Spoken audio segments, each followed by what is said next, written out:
quiet evening in Sacramento. The cameras were not rolling.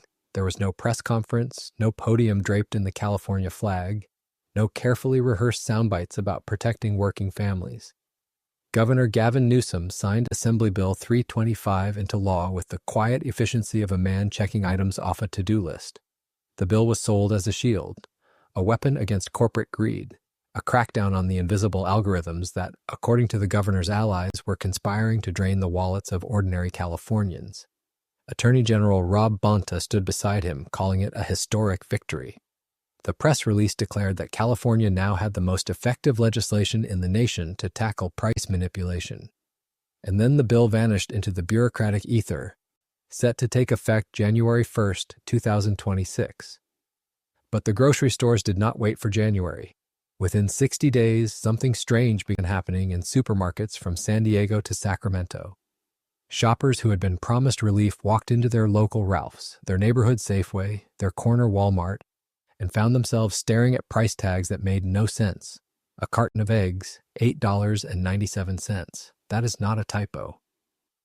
According to a January 2025 report from the United States Department of Agriculture, the average price of a dozen large eggs in California hit $8.97 in December 2024, up from $5.68 just weeks earlier, a 44% spike in a single month. The governor had promised to fight the algorithms, but the receipt told a different story. Here is the question no one in Sacramento wants to answer. If Assembly Bill 325 was supposed to protect Californians from price gouging, why did prices explode the moment it was signed? To understand how California arrived at this moment, you have to rewind the clock. Not by months, but by decades. There was a time when California was not just the most populous state in the Union, but the most affordable place to feed a family on the West Coast. In the 1970s and 1980s, the Central Valley earned its nickname as the breadbasket of America. Almonds, tomatoes, lettuce, strawberries, beef, poultry. California did not just grow food, it defined what American agriculture could be. The grocery stores followed the farms. Safeway planted its flag in Oakland in 1926. Ralph's expanded across Southern California like wildfire. By the 1990s, the state had one of the most competitive grocery markets in the country. Chains fought for every customer, prices stayed low. The produce aisle was a monument to abundance. But abundance has a way of breeding complacency, and complacency has a way of inviting regulation. The first cracks appeared in the 2000s. Environmental mandates increased the cost of trucking. Labor laws pushed wages higher, energy prices climbed as the state transitioned away from fossil fuels. Each regulation, taken alone, seemed reasonable. Taken together, they formed a slow-motion squeeze on the industry's margins. And margins, in the grocery business, are everything. Here is a number that will change the way you think about your local supermarket, 1 to 2%.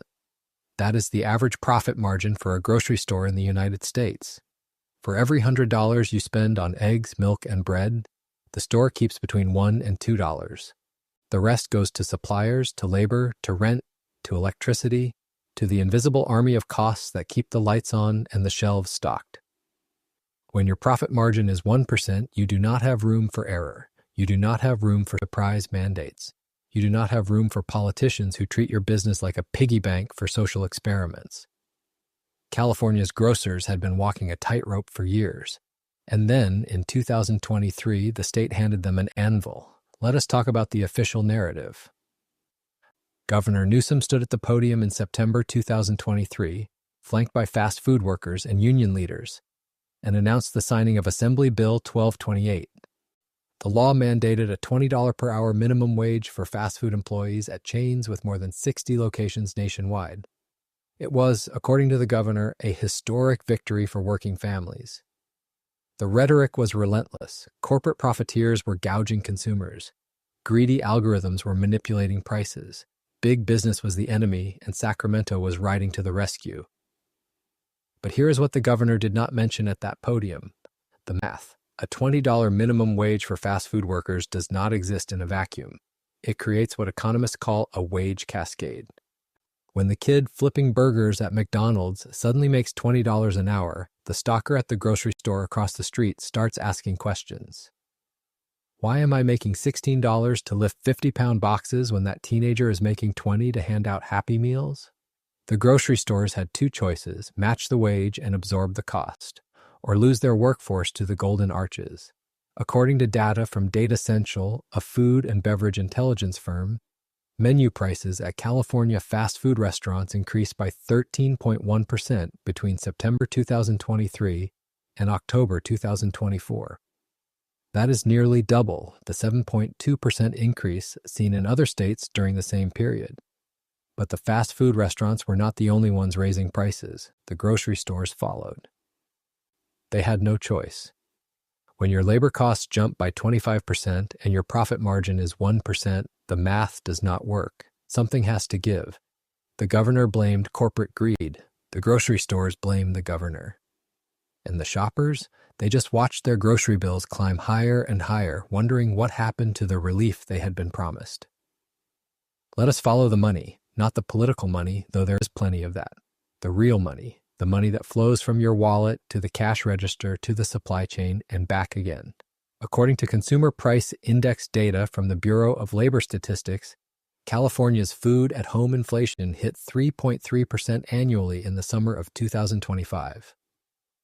That is more than double the 1.5% rate recorded in 2024, but that 3.3% is a statewide average. It smooths over the spikes. It hides the outliers. It does not tell you what it felt like to stand in the egg aisle in December 2024 and watch the price jump 80 cents in a single week. Here is what drove that spike: avian influenza. The bird flu outbreak that began ravaging California's poultry flocks in late 2024 was not a political event. It was a biological one. The United States Department of Agriculture reported 9 confirmed cases of highly pathogenic avian influenza in large-scale egg-laying operations across Merced, Stanislaus, Riverside, and San Joaquin counties in December alone. Each outbreak triggered the culling of entire flocks, tens of millions of birds gone. When supply collapses and demand stays constant, prices rise. That is not corporate greed, that is arithmetic. But here is where the story gets complicated. California was not just hit by bird flu. California was hit by bird flu while simultaneously carrying the heaviest regulatory burden in the country. Consider Proposition 12, the animal welfare law that went into effect in 2022. It requires all eggs sold in California to come from cage-free hens. Noble goal, expensive reality. Cage-free operations cost more to build, more to maintain, and more to insure. When bird flu wiped out a significant portion of California's cage-free flock, the state could not simply import cheaper eggs from conventional operations in other states. The law forbade it. Some grocery stores posted signs explaining the shortage. A Ralph's in El Segundo told customers that the egg crisis was due to the cost to source cage-free eggs. They were not wrong. They were also not telling the whole story. The whole story includes the $20 minimum wage bleeding labor costs upward. It includes the junk fee ban under Senate Bill 478 forcing businesses to restructure their pricing models. It includes the cap and trade program adding 23 to 28 cents to every gallon of fuel used to truck goods across the state. Layer these costs on top of each other, and you begin to understand why California groceries are 26% more expensive today than they were 5 years ago. That is not a talking point from a political campaign. That is data from the Consumer Price Index reported by the Orange County Register in September 2025. The governor fought the algorithm, but he forgot to fight the arithmetic. December 2024, the holiday shopping season, families planning feasts, parents budgeting for groceries. And then the numbers hit. The USDA's weekly egg market report landed like a grenade. California benchmark for large shell eggs, $8.97 per dozen, up from $5.68 in late November, a 44% increase in less than a month. But the eggs were just the headline. Beef and veal prices had been climbing for 8 consecutive months, up 13.9% year over year by August 2025.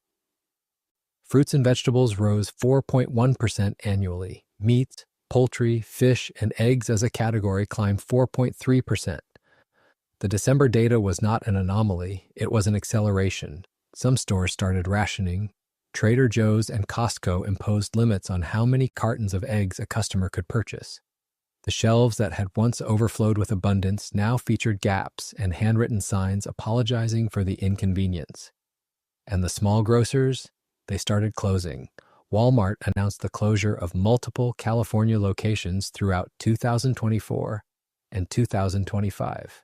A neighborhood market in San Diego, a store in El Cajon, another in West Covina. Each closure came with the same corporate language: a thoughtful review process, underperforming locations, strategic portfolio management. But the customers in those neighborhoods knew what the closures really meant. One fewer place to buy food, one more mile to the nearest grocery store, one step closer to what urban planners call a food desert. According to the United States Department of Agriculture, approximately 23.5 million Americans live in food deserts. These are communities without ready access to fresh, healthy, and affordable food. The USDA defines a food desert as a neighborhood where at least 500 people, or 1/3 of the population, live more than half a mile from the nearest supermarket. California, the state that once defined agricultural abundance, is now creating new food deserts with every store closure. And Assembly Bill 325? The law that was supposed to crack down on algorithmic price gouging, it does not take effect until January 2026. It has done nothing to lower prices, it has done nothing to restock shelves, it has done nothing except give politicians a talking point while families struggle to afford breakfast. The data tells one story, the people tell another. In Arleta, a working-class neighborhood in the San Fernando Valley, the line at the local food pantry stretches down the block. Volunteers who have been doing this work for decades say they have never seen demand like this. Families who used to donate are now showing up to receive. A woman in her 50s, a school cafeteria worker who asked not to be named, described her situation in terms that would make any economist wince. She makes too much to qualify for CalFresh, California's food stamp program, but she makes too little to absorb the price increases at the grocery store. She has started skipping meals so her kids can eat. This is not poverty in the traditional sense. This is something newer and more insidious. It is the slow erosion of the middle class, squeezed from above by inflation and from below by policies that were designed to help. According to the Public Policy Institute of California, 37% of adults in the state identify cost of living, economy, and inflation as the most important issue facing Californians today. Food prices in the western United States are about 30% higher in July 2025 than they were 6 years earlier. And families in California spend an average of $6,900 annually on groceries, a figure that has climbed relentlessly upward. The working poor are not the only casualties. Small business owners are bleeding too. A gas station owner in the Central Valley described the regulatory squeeze in terms that bordered on despair. Senate Bill 445, California's underground storage tank law, mandates that all single-walled tanks must be replaced with compliant double-walled systems by December 31, 2025. The upgrade costs can run into the hundreds of thousands of dollars. For a family-owned station operating on razor-thin margins, that is not an expense. That is an extinction event. Over 2,000 gas stations remain out of compliance as the deadline approaches. Starting January 1, 2026, penalties kick in, $500 to $5,000 per day for each non-compliant tank. For a small business with several old tanks, the fines could pile up faster than any revenue.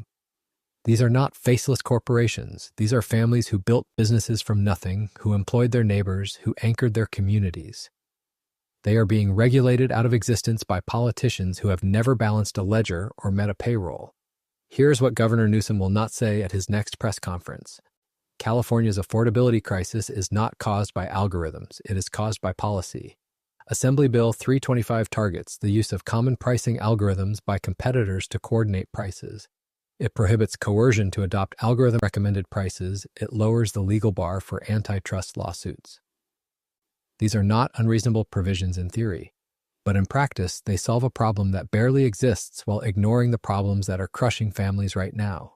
The USDA did not blame algorithms for the egg shortage. It blamed avian influenza and the loss of 40 million commercial egg-laying hens across 12 states. The Bureau of Labor Statistics did not attribute California's grocery inflation to digital collusion. It pointed to labor costs, supply chain disruptions, and the lingering effects of pandemic-era shocks.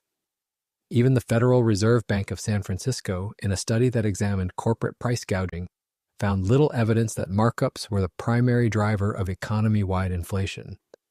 Companies in some sectors did exercise pricing power, but when zooming out to the full economy, the greedflation narrative collapsed under the weight of actual data. The governor knows this. His own California Energy Commission has warned that after the next round of refinery closures, the state will be almost entirely dependent on imported fuel, vulnerable to supply disruptions that could send gas prices soaring. His own administration has been quietly negotiating with Valero, offering up to $200 million in incentives to keep their Benicia refinery open, even as the governor publicly attacks oil companies as profiteers. This is the contradiction at the heart of California governance. The public rhetoric demands crackdowns on corporate greed. The private reality requires begging those same corporations to stay. And when the corporations leave anyway,